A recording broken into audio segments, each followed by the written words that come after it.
habla de los misterios de la luz, del tesoro de la luz y de la luz de las luces.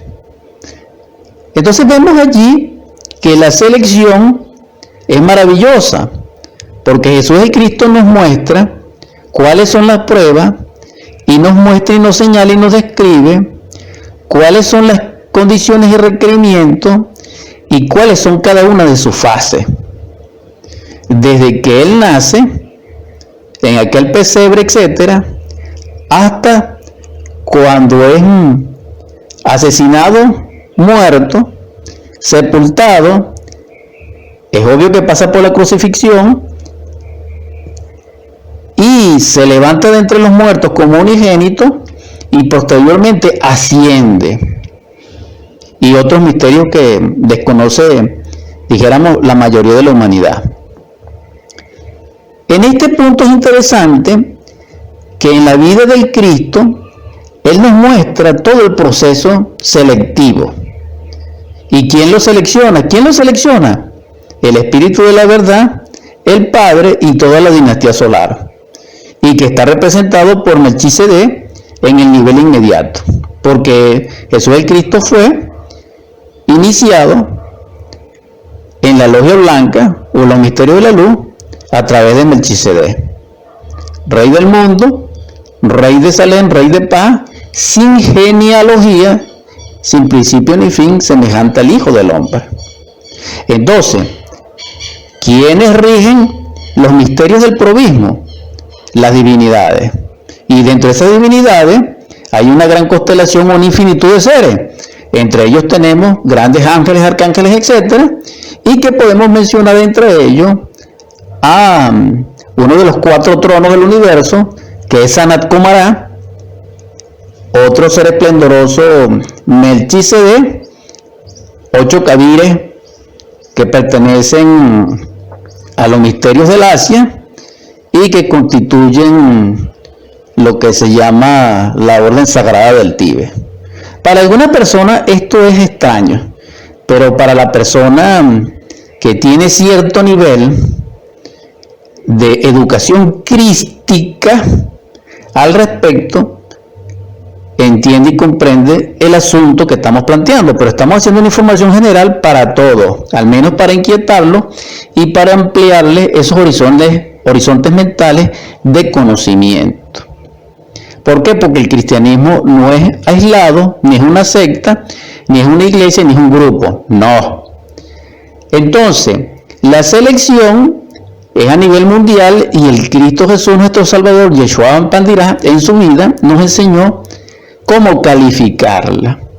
Pero ese cómo calificarla para Él fue humillante y doloroso, porque todo el proceso hacia la divinidad es entrega absoluta al Padre. ¿Cuál es la clave? Entrega absoluta al Padre. Pero ¿cómo una persona, en el estado de conciencia en que nosotros nos encontramos, de conciencia dormida, aletargada, que somos máquinas humanas, que somos personas programadas por el anticristo, por la educación, por las costumbres, es decir, por una falsa educación, por las costumbres, por las creencias, por el autoengaño, por el engaño colectivo, por las conspiraciones, etcétera, puede obedecer al Padre si ni siquiera sabe quién es el Padre, sino que sueña con el Padre, sino que le dijeron lo del Padre, sino que creen lo del Padre, pero a nosotros eso no nos consta, ni tenemos experiencia mística directa como cuando respiramos del Padre, aunque en fe sí, que es otro nivel, pero sin embargo lo demás no vale ni funciona ni se aplica aquí. Entonces, para nosotros las máquinas humanas dormidas, todo esto es un sueño, y el despertar consiste en disolver ese sueño por lo real. Entonces el Cristo nos trajo lo real, pero lo real es doloroso, lo real es terrible, porque las pruebas que el Cristo pasó son y fueron y serán terribles, porque son las mismas. Si nosotros estudiamos también el Cristo Juan el Bautista, reencarnación de Elías, el profeta del Altísimo, que viene a la par con el Cristo Jesús, pero 6 meses antes, vemos que él también nos enseña con su propia vida la ciencia del probismo que a él le sucedió y cómo él fue calificado. El Cristo Jesús es mayor que el Cristo Juan. Por eso le califica el Cristo Jesús a Juan. Pero Juan calificó a los demás. Entonces vemos una cadena aquí maravillosa. Pero en este caso vemos que las pruebas fueron terribles. A tal punto que lo encarcelaron, a tal punto que lo decapitaron, etc. Pero si nosotros vemos la vida de otros iniciados en el sendero crístico hacia la luz, en los procesos selectivos para llegar a Dios, a su Padre, entonces vemos que también aparecen grandes iniciados, repito, como Moisés, que no fue asesinado por nosotros ni matado, pero que sufrió terriblemente por nosotros. A los apóstoles los descuartizamos, los desmembramos, los lapidamos, etc. Y ellos también nos dejaron una fuente en su vida descriptiva de cómo calificar las pruebas hacia Dios, que es nuestro Padre. Entonces, hermanos, hermanas, hay una pregunta aquí muy interesante. Si nosotros vamos hacia nuestro Padre, ¿por qué tenemos que ser probados? Si eso es tan mecánico como se nos enseña y tan automático como se nos dice, y que a través del tiempo y de la evolución llegaremos a nuestro Padre, ¿por qué se nos prueba? Porque eso no es así. Porque eso es una mentira, como el sueño que vivimos. Porque es un sesgo, porque es una tela de araña donde nosotros estamos, dijéramos, entrampados, simbólicamente hablando, y somos consumidos por las tinieblas de la ignorancia, del dolor, del error y del anticristo, y de la vida materialista, porque vamos a separar la vida materialista de lo que estamos hablando. La vida materialista es maravillosa para los materialistas, pero para los que aspiramos a la luz, la vida es una prueba. La vida es un molino que nos muele para convertirnos en esa arcilla maravillosa, sedosa, para que nuestro ser, que es nuestro Padre interno, nos obre en nosotros y crea un hombre verdadero. Fíjense ustedes, o sea, nosotros primero somos carne y sangre, pero la ciencia del probismo, en el proceso selectivo para llegar a nuestro Padre, nos muele y nos convierte en arcilla.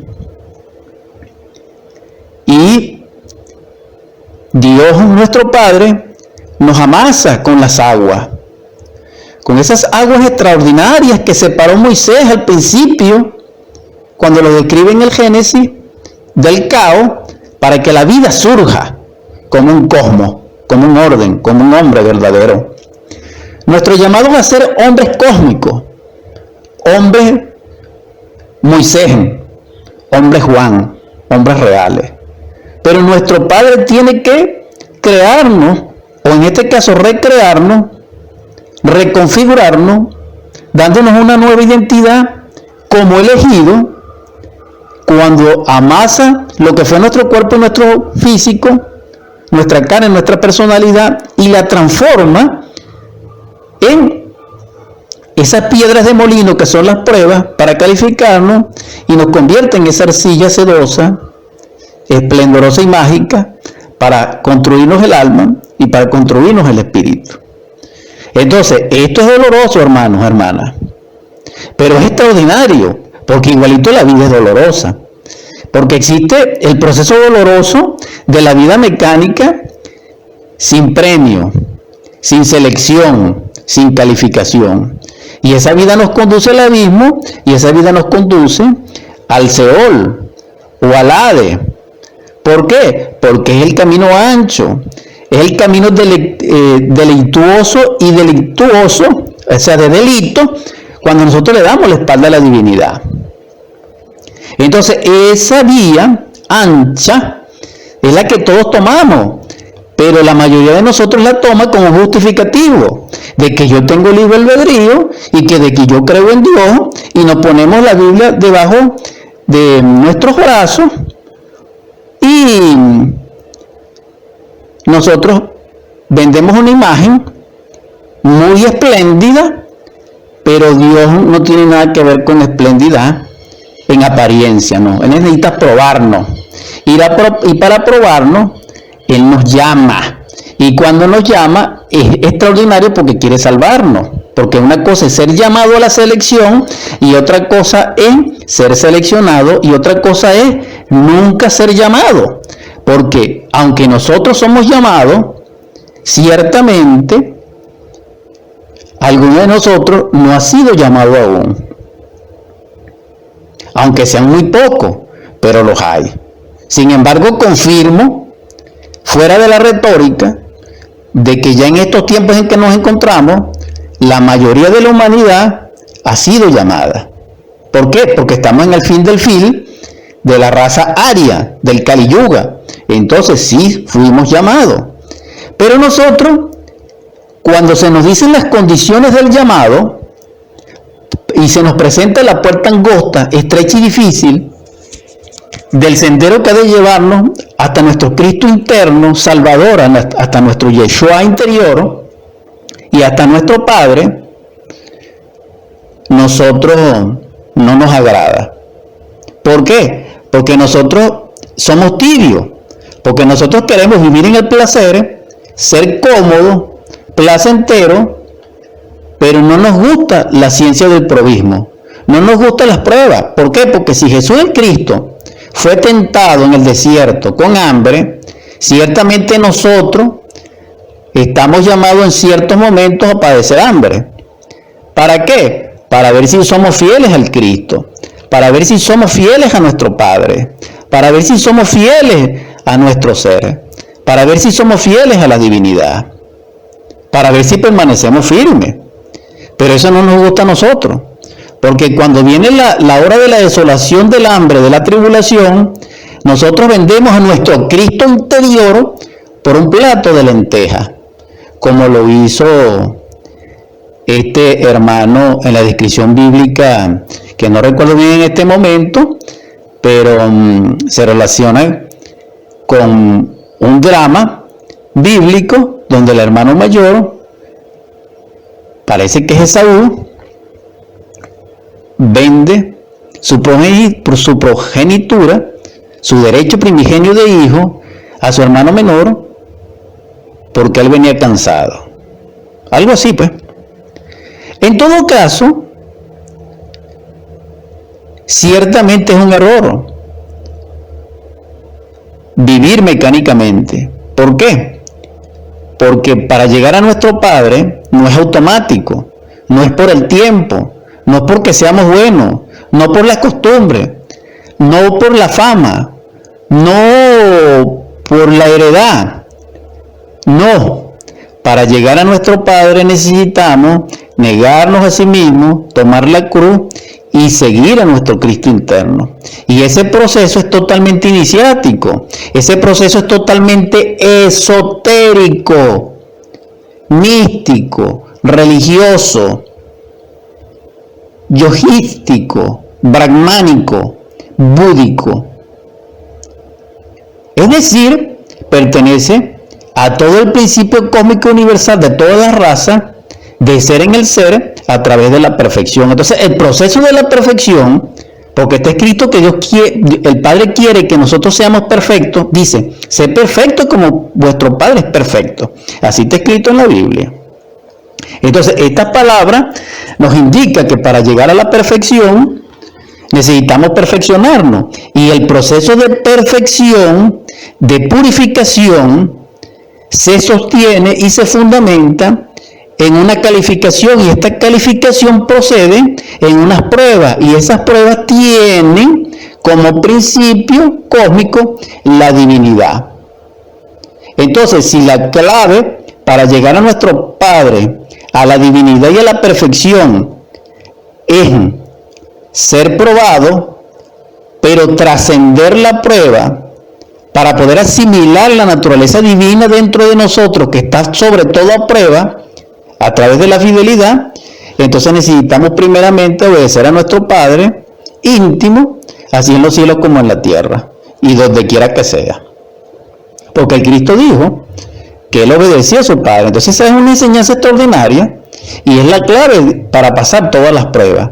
Pero como uno de nosotros, con la mentalidad que tiene y el ego tan desarrollado, y el autoengaño que se encuentra, puede hacer la voluntad de Dios, que ni siquiera hace la voluntad del padre físico ni de la madre física, que en amor lo orientan. Si no puede respetar las leyes físicas, ¿cómo va a respetar las leyes de Dios?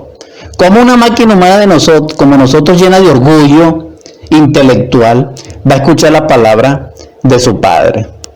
¿Por qué? Porque el padre le va a decir: hijo, ¿acaso no más el alimento, el alma que el alimento, y el cuerpo más que el vestido?